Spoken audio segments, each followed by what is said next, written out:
स्वागत है आपका मेरे चैनल कहानियों के भंडार में। माँ, मैं बहुत थक गई हूँ घर संभालते संभालते। यहाँ मेरी थकान किसी को नज़र नहीं आती। कुछ दिन आराम करना चाहती हूँ। सोच रही हूँ कुछ दिनों के लिए अपने मायके आ जाऊँ। आते हुए अपने बच्चों को भी साथ ले आऊँगी। वह वहीं से स्कूल चले जाएंगे। आखिर एक ही शहर में ससुराल और मायका होने का कुछ तो फ़ायदा मिले। नम्रता ने फ़ोन पर अपनी माँ से कहा। पार्वती जी ने दूसरी तरफ से कहा, हाँ बेटा, जब तो तेरी इच्छा हो आ जाना, आखिर ये तेरा भी तो घर है। ठीक है माँ, मैं तो कल ही आ जाऊंगी। नम्रता खुशी से बोली। हाँ बेटा, कल आ जाओ, मैं तुम्हारा इंतज़ार करूंगी। अभी मैं फ़ोन रखती हूँ, मुझे मंदिर भी जाना है। कमला जी ने फ़ोन रख दिया और सीधे किचन में गई। किचन में खाना बना रही बहू अनुपमा से बोली, कल तुम्हारी ननंद आ रही है। आज बाजार जाकर फल सब्जी और मिठाइयाँ लेकर आना। बेचारी मेरी बेटी ससुराल में नौकरों की तरह काम करती है और उस पर कोई ध्यान नहीं देता। यहाँ आएगी, कुछ दिन रहेगी तो उसका मन और तबीयत अच्छे रहेंगे। सास के मुंह से ऐसी बातें सुनकर अनुपमा का चेहरा उतर गया। वह मन ही मन सोचने लगी, काश आपको मेरी थकावट भी नज़र आती। मैं भी दिन रात झाड़ू पोछा, बर्तन, खाना बनाना, मार्केट जाना और हर वह काम करती हूँ जिससे हमारा परिवार वालों को कोई दिक्कत ना हो। काश आप मुझ पर भी ध्यान दे पाती। आपकी बेटी जब मन चाहे यहाँ चली आ जाती है, लेकिन मैं साल में एक बार भी अपने मायके नहीं जा पाती, तब भी आपको प्रॉब्लम होती है। मैं भी इंसान हूँ, मेरा भी मन करता है, मुझे भी लगता है अपने माँ के पास जाकर थोड़ा आराम करूँ, सुख दुख की दो चार बातें करूँ, अपना मन हल्का करूँ। भगवान, अब तुम ही कुछ करो ताकि मेरी सास की आंखें खुलें और उसे मेरी थकावट भी नज़र आए। शाम तक भगवान ने जैसे अनुपमा की सुन ली और उसकी ननंद का फ़ोन आया। ननंद ने अपनी माँ से कहा कि उसकी सास ने उसे मायके आने के लिए मना कर दिया है, इसलिए इस बार वो नहीं आ सकती। पार्वती जी ने बोली, ऐसे कैसे मना कर दिया? पहले तो वह कभी तुम्हें आने के लिए नहीं रोकती थी, इस बार भला ऐसा क्या हो गया? लाओ मेरी बात करवाओ, उन्हें मैं समझाती हूँ। नम्रता ने फ़ोन अपनी सास के पास दिया। पार्वती जी ने कहा, नमस्कार समधन जी, आपसे कुछ कहना था। समधन जी ने कहा, कहिए। दरअसल नम्रता कल त्यौहार है, इसलिए आपने मायके आना चाहती है।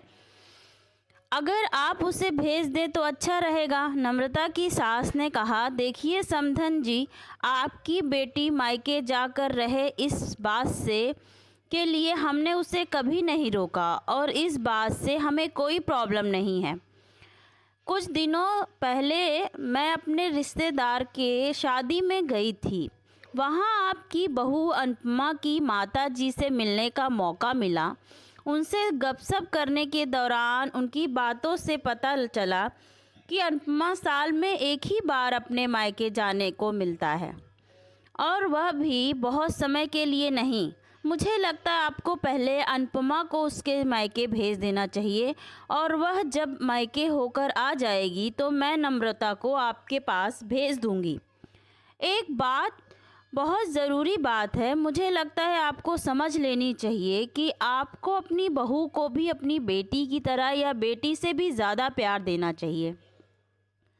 उसे भी आपने मायके जाने की इच्छा होती होगी। हो सकता है नम्रता के वहाँ आने की, उसकी आव भगत करने के लिए आप उसे उसके मायके नहीं भेजती होंगी, लेकिन यह फिर वह आपसे कुछ कहने से अभी डरती हो, घर में ही कैद रहेगी। तो एक दिन ऐसा आएगा जब वह आपके खिलाफ़ बोलने लगेगी, फिर वह आपकी सुनेगी भी नहीं और जब चाहे तब अपने मायके चली जाएगी।